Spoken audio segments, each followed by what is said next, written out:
Hi guys, when you're thinking of buying a new watch, you might be tempted of using AI as a suggestion method, but I'm gonna use my own comparisons with the AI suggestions.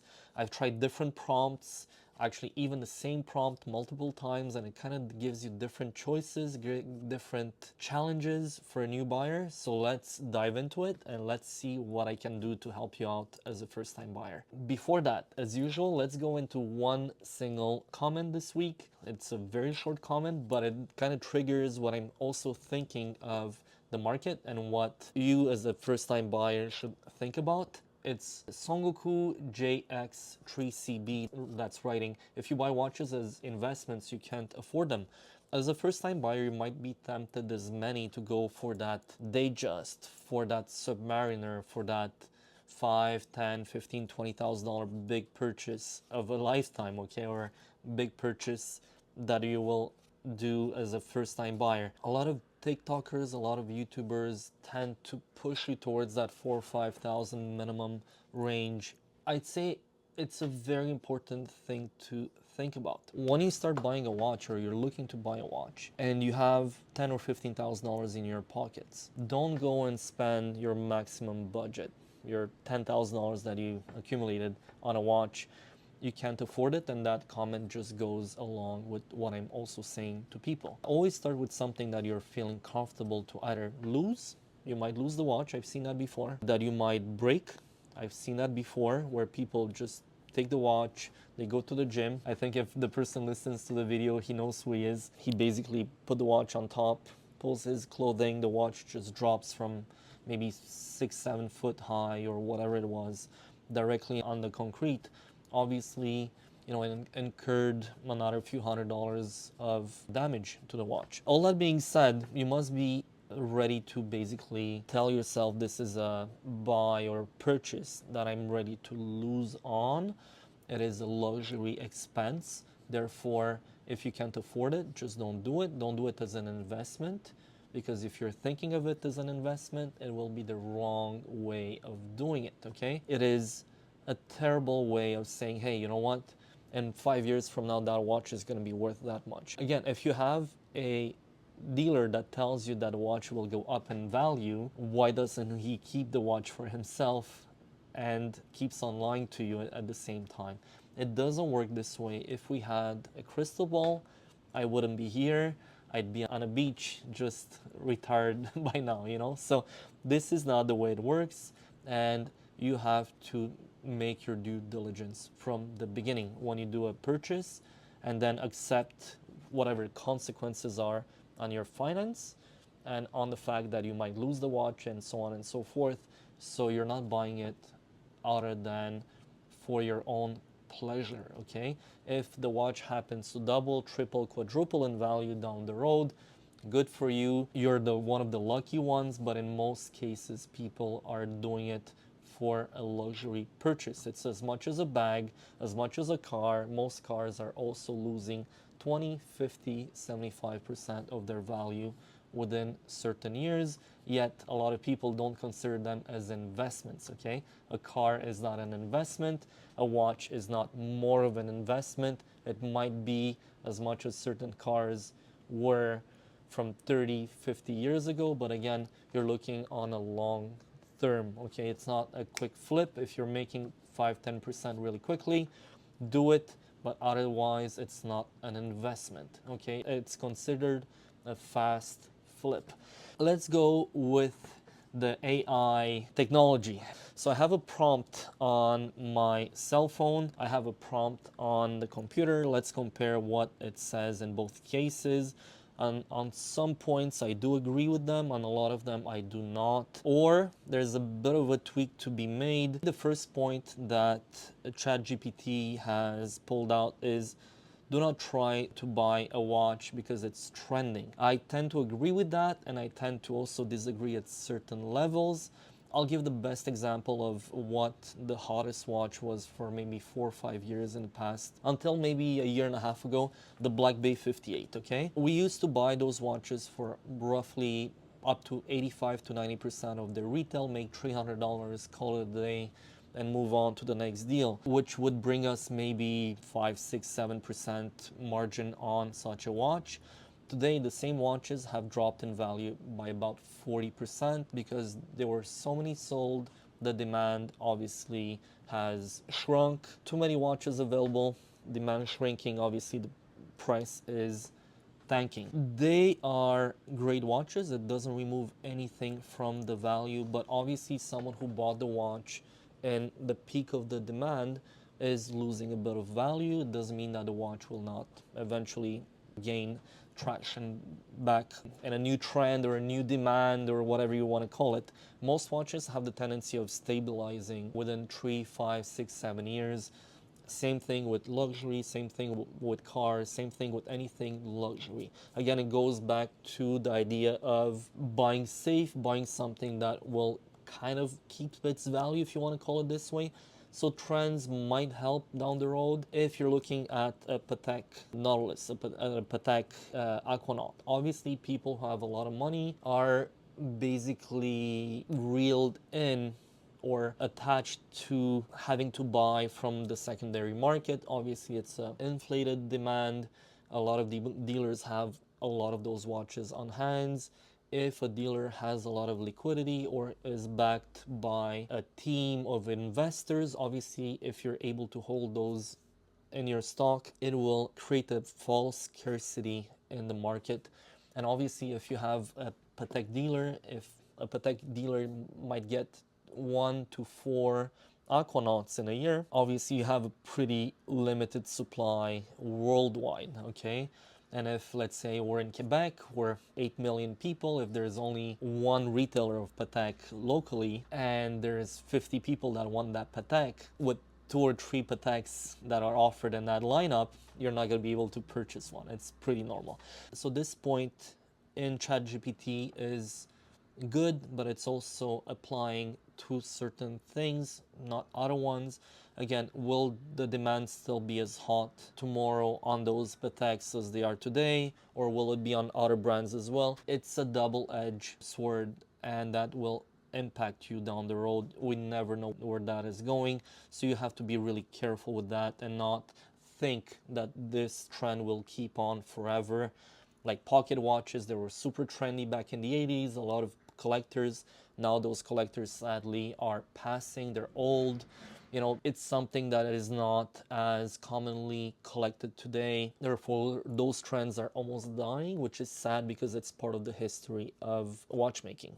Next, I have here avoid buying from unverified sellers, especially online. That is also true, but at the same time, even if there are platforms, it's stating Watchbox, it's stating Chrono24, Hodinkee, Watch Recon. For example, Hodinkee is not there anymore. They're not selling watches anymore. Watchbox is a retailer in itself of second-hand watches, so a gray market dealer. And then you have Chrono24. Watch Recon is a forum. You have plenty of forums. You have feedback, so that's good. But when we're talking, for example, on Chrono24, I have flagged over the years multiple listings for being fake. I'm a big collector of two-door. I love two-door watches, especially the vintage ones. And when we're looking at two-door subs from the 60s or the 50s, you're going to see a lot of fake ones out there. And they could be completely fake, which I've seen before, or they could be partially fake or partially, you know, service parts or dials or inserts, and that might change the price drastically or dramatically by thousands of dollars.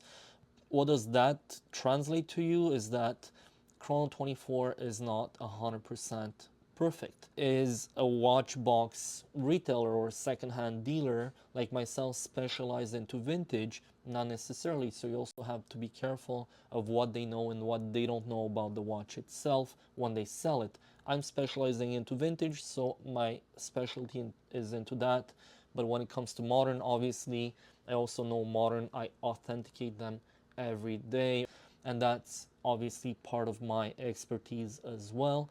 But the most complicated part is when it comes to vintage or neo-vintage pieces, and that's when you have to be really careful on any of those platforms.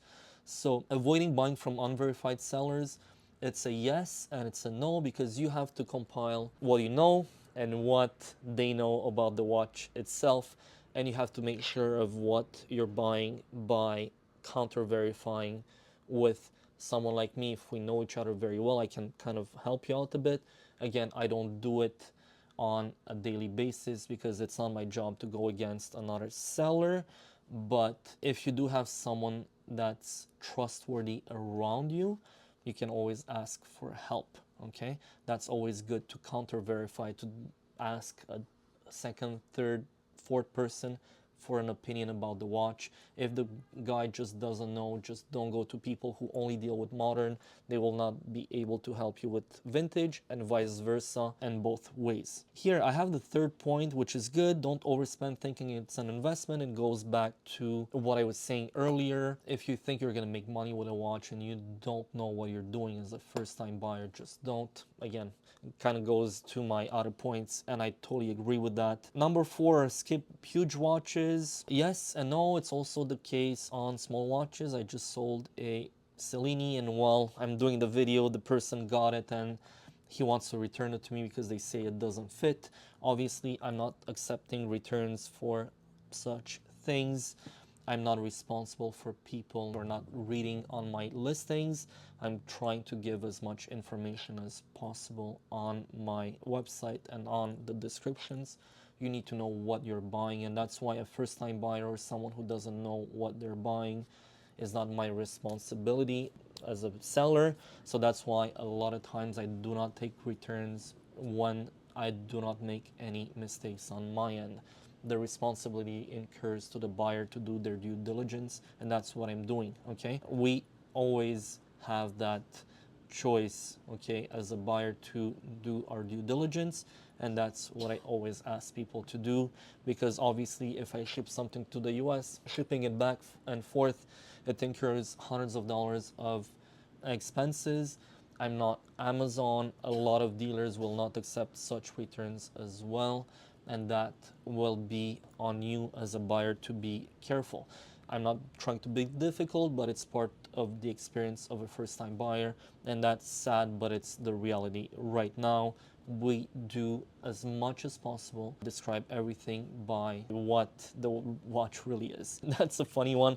Do not buy quartz thinking it's automatic. Obviously, you need to know the basics of quartz, automatic solar watches, or mechanical, just pure mechanical manual wound watches. Obviously, this is a basic one. I've seen that before. I've sold watches where people were saying, hey, when I got the watch, it wasn't working. And in fact, the person hadn't even wound the watch. They didn't know what the comparison of those were. I mean, when you're buying a $3,000 to $4,000 watch, you must at least do that basic study or that basic assessment of what you're about to buy and understand what you're spending those thousands of dollars on. I kind of find it funny because it happened to me a few times over the thousands of watches that I've sold, and it's something that's a bit comical. Not as much for the buyer, but for me, when I try to explain to them, kind of go on Google, take a description of what it is, and then they finally understand what they just bought. But obviously you need to do that before buying the watch and not after. Okay, so that's a pretty basic one. Avoid fashion brands at all costs. That's a good one. I did a whole video about that. Go and check it out. I think that kind of covers what the prompt here says. Don't buy without understanding the watch purpose. That's again what you need to do when you're buying a watch. Is it something that you're gonna wear only at work? Is it something that you're gonna wear when you're doing sports? Is it something that you're going to take on the metro, like the New York metro? I know it's very shaky, so if you're holding a bar and I mean like your watch is just shaking for 45 minutes over the next 365 days, you might buy a quartz for going to work. You know, it's something that's not gonna break. If you're buying something that's a bit more delicate, like a, I don't know, Lange, a Patek, even a Rolex, might incur damage over time because you're inducing maybe an hour and a half, 2 hours of vibrations that normally a watch doesn't incur every single day. You need to know what you're gonna use it for. If you're on a desk and you're typing in for 8, 9, 10, 12 hours and you're not moving at all, an automatic watch, your hands don't move so much, therefore your watch might stop after a few days, 2, 3 days, and then You're putting the blame on the watch, but the watch does not have any problem. You're just not moving enough. So that's a good prompt here. Maybe, it says, do you want to use it daily or special occasions? Do you want to dress your sport watch water resistance? Water resistance always makes me laugh in a way because most people will never use the watch for diving. Most watches will see a bit of water splash from either a bit of rain or washing dishes, but most people will not even take the watches under a shower, which I do not suggest as well. Strap or bracelet, that's going to be your comfort zone. Do you want something that you will replace every year, 2 years as a leather strap, or do you want a bracelet? I sometimes have a lot of difficulty working with a bracelet because they have the tendency, if you're swelling a lot, if you have water retention, it's becoming extremely uncomfortable. Heat, humidity, your mood changes, whatever, will impact that tremendously. So that's a really good prompt, and you need to know what you're going to buy according to that. The number 8 answer here from ChatGPT is stay away from modern watches at first. What does that mean is that I kind of put all together modern watches, aftermarket or fake, or most probably something that might fit in the line of homage watches that might want to look like the real thing. They just kind of look alike. I did a whole video about that. I would kind of avoid those. If obviously you don't have the money to buy the real thing, I would just buy a Seiko, I'd buy Citizen, I'd buy a Casio G-Shock, which are again gold tier watches from Nikko. They're really good watches that you can afford. They're really good. You're never gonna have problems with them, and they're super sturdy. If you go towards the higher end watches without really having tried them before, just go to a shop, come to my shop. I'm not gonna be pissed at you if you come and try 5 watches and you're nice to me. I'm gonna be super nice to you as well. If, for example, you're going towards a modded watch, be aware that most probably you're never going to be able to resell it. You're basically going to just throw those $300 to $500 away. The number 9, and I totally agree with that, do not rush into a great watch immediately. If you haven't lived with a watch for a long time, or you're not about to live with a watch for the next few months, don't try and save money. I see people tell me, hey, I'm trying to save money like $5, $10, $15,000 to buy that one watch that I want, but I'm kind of not sure about it. They never really tried it. They already want to jump to that really amazing watch that they're dreaming of, and they might find it unappealing down the road. They might find it not so cool if they eventually live with it, and they're gonna maybe even find it too expensive. And we're going back to the original comment that we had, and that will really impact your spending habits on watches. If you buy that one, you're not going to be happy. You might even lose a few $1,000s selling it down the road, even half of it on certain watches because you went and bought it brand new. That might impact your habits, fun about buying watches down the road for sure. Yeah, I talked about this. The number 10 is avoid buying watches without trying them on. You really need to find a pleasure in the watches by yourself. I'm not the one who's gonna push a watch on you. I know certain sellers are super pushy. Don't go there. If you feel anyone that tries to push something on you that you're not comfortable with, just run away. Think about it. You might still take the decision of buying that watch, but you gotta be on your own when you make that decision. Don't feel pressured by friends, by people around you, by any salesman. That's not a good tactic, and you're not gonna have the best experience buying a watch, and then it might just be your last at that point, so it's not as fun as people might think. I find those 10 points to be really helpful in most cases. They're kind of making sense to most people, but it's very difficult to navigate through all the noise that we get on social media. When you go into a store and you might be tempted by 10 different things, you need to focus on one single watch or 2 watches that you might want to buy. Please, you have to take time for such a purchase. I have a really quick fire list. Don't buy a skeleton watch first. If you don't have the money,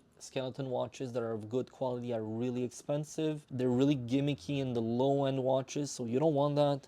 And that I agree with. Buy watches only because of brand. Yes and no. Obviously, if you want to kind of safeguard your investment, you might want to be buying something that's a bit more safe to begin with, because again, if you buy something that you'll lose half of your money on within 6 months, a year, you might find it really not too pleasant to your budget, to your experience buying watches. So I totally agree with that. Getting too many watches too fast, if you don't think about the purchases you're making, I always suggest people to take the time between purchases, and that's a really good point. I find that those points are even more important than the first 10 points that ChatGPT was actually pointing out. Ignore the maintenance cost. That's more or less because obviously you're into a luxury purchase. If you're buying a watch that's $500 and down the road that might cost you $200 to $400 to fix, that's not a good investment. That's not a good purchase. For a lot of people out there, you might find it really unpleasant to buy an expensive watch and do the service really quickly. That's why a lot of manufacturers do give 2 to about 5 years, even 10 years extended for certain stores related to Rolex. So that's really fun. Go for watches with wild colors. That's another point. So don't go for that. I tend to say yes and no depending on your taste. That's really related to something that you will go with. I don't mind colors on dials. It's something that will belong to your daily choices. The last one, and that I agree with, don't forget about watch strap quality. If you go with guys like Aaron Bespoke, like Wristwatch Me, who I work with all the time, they're really, really great. If you want something of a lesser quality, most of the time, they're going to be a bit cheap. They're going to break really often. And if you go with Wristwatch Me or Aaron, their strap quality is among the best in the industry. You can go a bit higher, but then you're going to spend maybe 3-4 times the price.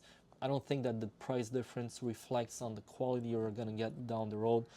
I think ChatGPT kind of nailed it, but again, you kind of have to make the tweaks to your own needs when you get such a prompt. And there's a lot of information that you can actually use and get lost with, okay? So when you're actually using all of that, it's good, but it's just the basics. Then you have to go a bit deeper with your own needs and your wants and don't want, and that kind of takes time, okay? It took me over 10-15 years to really decide what I like, what I don't like, what was fitting me, what didn't fit me. So obviously it's a lot of trial errors. I always tended to go to classic vintage watches. When I talk to classic, they might be sporty, they might be classic looking, they might be dressy, they might be gold, they might be stainless steel, or a bit of everything.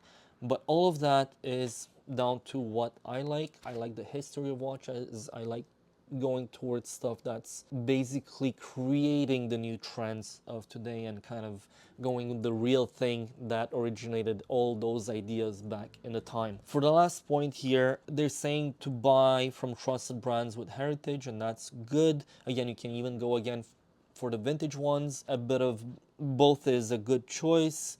Stick to 36 to 41. I'd say you can go even from 28, 29 if you're with Cartier or you're looking for vintage watches that might be even narrower than that. And they say to go up to 41 millimeters, which I find, depending on what kind of wrist you have, you might even go a bit higher. So that's a bit of a balance to your wrist and your taste. Okay, that's really a bit of a mess up on ChatGPT, and that's why it's really something that shows you the limit of the AI. It says choose a mechanical or a solar quartz if possible. Solar quartz has a capacitor.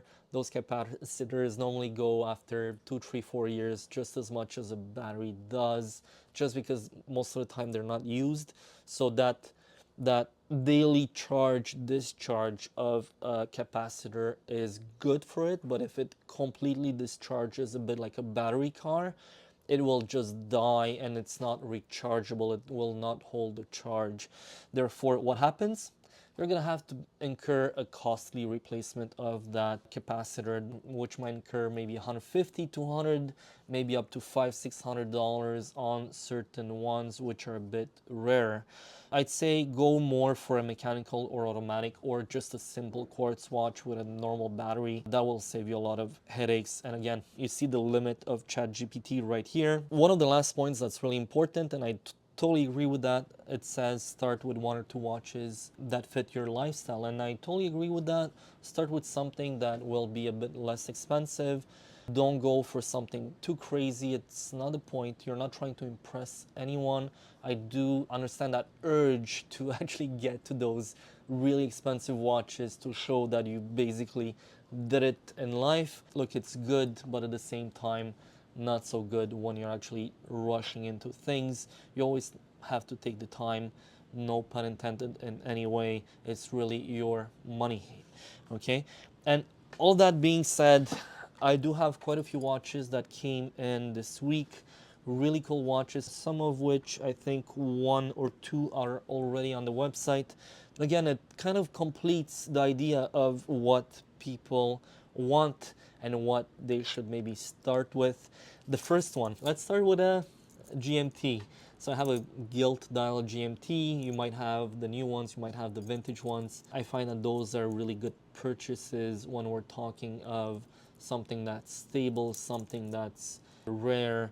Again, we're looking at a watch that's just, I believe, maybe it's seen a bit of a polish in the past, but I think it hasn't. The bevels are really as straight as they go. I think it's more the natural wear, but something like that is obviously a grail for a lot of people. Might it be the new ones, the Cokes, the Pepsis, the black bezels, depending from the 1960s through the 80s, the 90s, and the modern ones of today with the ceramic bezels, green hands, whatever. Any one of those are interesting.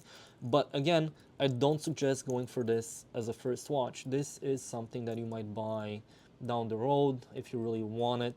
This will be available on the website. We're going to talk of about $35,000 Canadian, so it's not for the faint of heart. It's something that's a bit more expensive and more on the higher end of the vintage market. Therefore, again, condition is there, the case is good, bracelet is tight, everything is pretty good about this watch, and that's why this is a bit more expensive than a regular modern GMT, but condition is there, so it does reflect on the age, quality, and overall condition of the watch, and that's what it is. Then we're gonna go to something that actually on the computer I had prompted the same question as I did on my cell phone, and they suggested to buy Longines Spirit, okay, which is basically a diver or a GMT or whatever it is. And here we have a bit the same thing, but this is the flyback chrono. It's going to be available for cheaper than anyone else on Chrono 24, I think by at least $700-800 Canadian. I think the cheapest ones are in the 5,000. I'm going to be at $4,200-4,300 Canadian. Box papers, and it's something that's pretty sturdy. Longines outdid themselves. I find it's a huge competitor to Tudor for relatively the same price, but you have an extra complication, which is the flyback. Therefore, this, I think it's a great buy. Longines are doing an amazing job when it comes to those watches, and a lot of respect for vintage ones as well as what they're doing today. Something that you might have seen on the website, again, we're going towards more historic pieces, something that's a bit more interesting. So I have a Coca-Cola 5701 box papers, and it does have a stainless steel bracelet. That's what people would get when they would work for Coca-Cola for over 25 years. So Coca-Cola was pretty cool back in the time. They would give watches to their employees, which is not the case anymore. I've seen still a few gifts nowadays that are given by big companies, but most probably have to give at least $500,000 to $750,000 of profits to your company that you're working for in order to get a Rolex today. But this was cool back in the time. It was one of the most affordable two-tone watches without the bracelet. I've only seen, I think, one with a full two-tone bracelet, but most of them have a stainless steel bracelet. This one does come with box and papers. It's unpolished. It does have a bit of wear, but it's super cool overall. So that's an era where, again, you're getting a watch that was really cool, that has a bit of history. It's a Canadian history. I don't know anyone in the US that would get those, but in Canada it's very, very common. Something really cool, a blue dial Cartier tank. This one is mechanical. It was on my website prior to this. I bought it back from the person who actually I sold it for. It has a crazy patina on the watch. It goes from purple to almost a dark brown throughout the watch, and it's kind of patchy. It's super cool. If you ever want to buy something that's a bit different, it's a Stardust blue dial, so it has like little speckles throughout the whole dial, and it's mechanical. It does come with the original card back from the 80s. Super, super, super cool purchase. We have here something a bit special. We call this the Ellipse by Patek.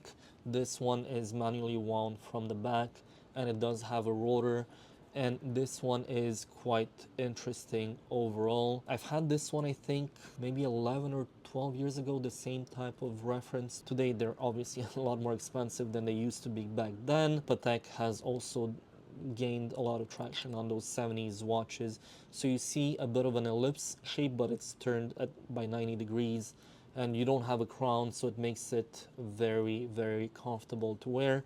A lot of people are asking, is it uncomfortable to wear even though it has the little bump on the back? You don't even feel it. It's not big. It's really, really comfortable to wear overall. And being on leather, it doesn't impact your wearability at all. This we're looking for around $12,000 Canadian, so roughly $8,500 US, more or less. Those are really cool watches, and I think that if you're looking for a historic, weird Cartier, I think this one is something a bit in that type of modern demand of today. This one here, I don't know why I sold it. It had a lot of traction on eBay, then the guy just canceled on me, and I ended up just canceling it and relisting it on eBay right away. In the end, those are really underrated. Super cool starting watch. It's an electric blue Seamaster 300. This one, everyone thinks that this is a bit older than the James Bond, but actually it's newer. It's from 2007, so they made them until pretty late. Overall, I think it's one of those watches that will stand out for a lot of people, and it's pretty good for the price. I'm looking for just under $2,500 US with, I believe, 2 of the 3 cards. So it doesn't have the warranty card, but it has the other cards. We were talking about bigger watches earlier. Again, if you have a big wrist, I have here a Breitling that's super cool. It's a chrono. I don't know the name, but it stands out by its bracelet. That's a mesh bracelet. Those are really comfortable to wear. Again, if you have the wrist for it, it's a really, really sturdy watch. I'm gonna list it for a lot less than what people are asking for online. I'm looking to sell watches. I'm not looking to be a museum of watches. It's not the point of the store. But this also, for a starter watch under, I believe, 3,000 US, it's something that's perfect for a lot of people, and you're gonna have a blast wearing this without caring too much of spending $10,000-$15,000 on a brand new Breitling right here. I call it the Submariner Killer. This is a 50 Fathoms Bathyscaphe Blancpain. This is the bigger one, the 43mm ones. It's super, super cool. I'd like it to be a bit smaller for myself, but again, if you have the wrist, you're a bit taller, you can wear this thing. It's amazing. The quality of the movement just kills Rolex in every single way for the price you're actually getting it at in the secondary market. This one does have box and papers, and this one I'm looking for $8,500 Canadian. It's a Canadian watch. It was purchased, I believe, at $17,000 brand new, so it's literally half price. Again, to complete the roundabout on what you could even buy as a first-time buyer, everyone is looking at the classic Speedmaster. I have something here, that's the Apollo 11. So that's the 40th anniversary watch with all the cards. I don't have the box, but I do have the certificate, which is basically a secondary certificate to the card. And this one is new old stock. The person has bought it brand new for her dad, and what happened is that her dad never wore it, and then the watch is still brand new. Sadly, the box was lost, but the watch is still brand new. This one will be available for roughly $8,500 on the website as well. I'm gonna be a bit negotiable on this one, even though it's brand new and everything. It's super cool to have a watch that's about 15 years old and that still remains brand new. Just to end with the video, I'm trying to give you choices on what you might want to be looking at as an option. I know that the prompts you might do to ChatGPT, to Gemini, or any other AI technology might limit your choices because everyone tends to go towards the Seamaster, the Speedmaster, the Sub, the Datejust, a two-door Black Bay, or anything something similar in that $5,000 to $10,000 range or $15,000 range. It's very limiting. Okay, obviously you have a lot of choices out there. I'm not here to mix you up, to mess you up or mess up with your mind, but you have different variants of the same watches. You have different choices within the same brands or similar brands that might do very similar yet so different watches that might be more appealing to your needs or your requests. Okay, and that's why I don't try to remain within those 3-4 brands that everyone is looking for. I'm always trying to make things different, to look for different dials, different variants of the same watch. A dial changes the whole looks of a watch. An upside down case like the Patek is something cool. It's something that just looks so different that people will not even know what it is. Even me, I have problems identifying a watch if it's something that's really different, and that might be a lot more appealing to your needs. So take your time, do your due diligence, spend a bit less than you might have thought of spending, and think outside of the box. That will help you find something that will suit you on a long term. I think that this video is going to be helpful. I'm sorry for this week not being able to do those assessments of collections. We tried yesterday. We did have a bit of a mess up with the recording, so we started on a whole new idea on the video. And I think that will help a lot of people with their collection or starting a collection or just buying for a lifetime one single watch. But again, I'm not the one deciding. You are the one at the end of the day. Have a great week. Please subscribe and like the video, and I'll see you next week.